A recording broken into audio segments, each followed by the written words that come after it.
Malaysia ইমিগ্রেশনের আজকের অপারসির চিত্র এটি। আর অপারসির স্থানটি হচ্ছে Malaysia Kuala Lumpur Bukit বিনতান Lloyd plaza CMB ব্যাংকের সামনের যে রাস্তা, ওইখানেই যেই সামনে 3টি লরি ইতিমধ্যে ফুল করছে। প্রথমত ইমিগ্রেশন যে সন্ধ্যা 7টা থেকে অপারসি শুরু করে এবং কি শেষ হচ্ছে রাত 8:40। তো এর পরবর্তীতে যে এক এক করে প্রায় 4টি লরি ইমিগ্রেশন ফুল করে নিয়ে যায় অবৈধ শ্রমিকদেরকে। আটককৃতদের মধ্যে মায়ানমার, বাংলাদেশি, ইন্দোনেশিয়া, নেপাল বা বিভিন্ন দেশের যে অবৈধ প্রবাসীরা ছিল এখানে। তো এই বিষয়ে আমরা যে লাইভ করেছি ওখান থেকেই যারা কিনা আমাদের প্রবাসী ফেসবুক পেজের সাথে যুক্ত রয়েছেন, আপনারা নিশ্চয়ই দেখেছেন যে কি পরিমাণে আতঙ্ক বিরাজ করছে এখানে।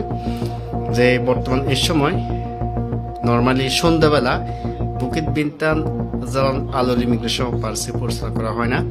তো আজকে ইমিগ্রেশন অপারসি অনেকগুলো অভিযোগ এবং কি আরো কয়েকটি সমস্যার কারণে কিন্তু অপারসি দিয়েছে। আর